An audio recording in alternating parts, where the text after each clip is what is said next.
Hello friends, आपका हमारे इस चैनल में स्वागत है। आज मैं आपके लिए न्यू कहानी लेकर आई हूँ, नन्ही परी और राजकुमारी की कहानी। किसी समय में विक्रमगढ़ नाम के एक राज्य हुआ करता था। उस राज्य में राजा की दो पत्नियाँ थीं। बड़ी रानी का रूप सामान्य था, लेकिन छोटी रानी काफ़ी सुंदर थी। इस वजह से राजा छोटी रानी को अधिक प्रेम करता था और वह छोटी रानी की हर बात मानता था।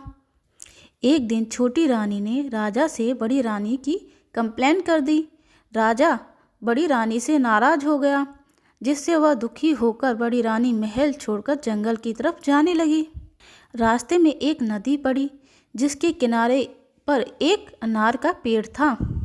बड़ी रानी उस पेड़ के नीचे बैठ गई और रोने लगी। उसकी रोने की आवाज़ सुनकर वहाँ पर एक नन्ही परी आई। उस नन्ही परी ने रानी से उसके रोने की वजह पूछी। रानी ने रोते हुए उसे अपनी सारी बात बता दी।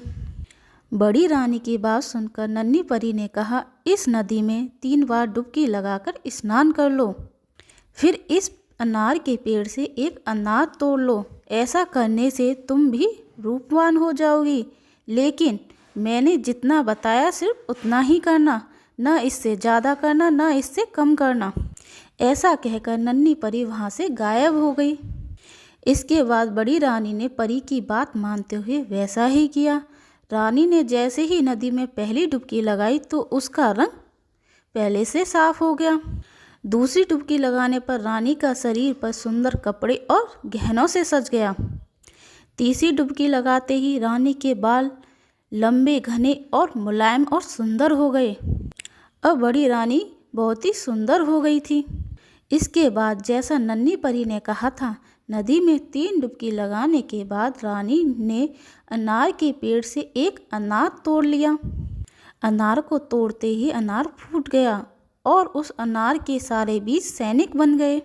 उन सैनिकों ने रानी के लिए एक पालकी तैयार की, जिससे बड़ी रानी बैठकर वो वापस राज में लेकर आ गए। राजमहल पहुंचकर जब बड़ी रानी ने राजा से मिली तो उसने नन्ही परी वाली सारी घटना राजा को बता दी। अब राजा को अपनी हरकत पर पछतावा होने लगा और उन्होंने इस बार छोटी रानी को महल से बाहर निकाल दिया।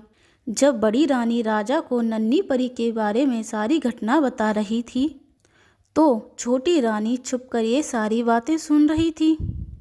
इस वजह से महल से बाहर निकलने पर वह सीधे नदी के किनारे गई और उसी अनार के पेड़ के नीचे बैठकर रोने लगी। और छोटी रानी के रोने की आवाज़ सुनकर नन्ही परी वहाँ प्रकट हो गई और उसने रानी से उसके रोने की वजह पूछी। छोटी रानी ने झूठ बोलते हुए नन्ही परी को बताया कि बड़ी रानी के कहने पर राजा ने उसे महल से बाहर निकाल दिया है। यह सुनकर नन्ही परी ने छोटी रानी से भी कहा कि पहले इस नदी में 3 बार डुबकी लगाओ, फिर इस अनार के पेड़ से एक अनार तोड़ लो, लेकिन न इससे ज़्यादा करना, न इससे कम करना। ऐसा कहकर नन्ही परी वहाँ से फिर गायब हो गई। नन्ही परी की बात सुनकर छोटी रानी बहुत खुश हुई। वह नदी में गई और जैसे ही पहली डुबकी लगाई उसका शरीर पहले से भी ज़्यादा निखर गया और दूसरी डुबकी लगाते ही उसके शरीर पर सुंदर कपड़े और जेवर सज गए और तीसरी डुबकी लगाने पर छोटी रानी के बाल घने, लंबे और सुंदर हो गए। अब छोटी रानी पहले से भी ज़्यादा सुंदर दिखने लगी। छोटी रानी ने सोचा कि अगर वह 3 डुबकी लगाने से इतनी सुंदर हो सकती है तो और डुबकियां लगाने से वह और अधिक सुंदर हो जाएगी। उसने ऐसा सोचकर कई सारी डुबकियां लगा दी। ऐसा करने पर छोटी रानी के शरीर के सारे कपड़े फटे पुराने हो गए और सारे गहने गायब हो गए। उसके शरीर का रंग और भी गहरा हो गया, शरीर पर दाग दाने निकल आए। छोटी रानी अब पहले की तरह सुंदर नहीं लग रही थी। वह रोते हुए नदी से बाहर आई और अनार के पेड़ से एक अनार तोड़ा।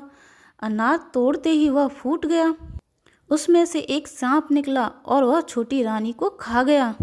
फ्रेंड्स, नन्ही परी और छोटी रानी की कहानी से हमें यह सीख मिलती है कि दूसरों लोगों के लिए कभी बुरा नहीं सोचना चाहिए। मेरी कहानी आपको अच्छी लगे तो प्लीज़ सब्सक्राइब। Thank you.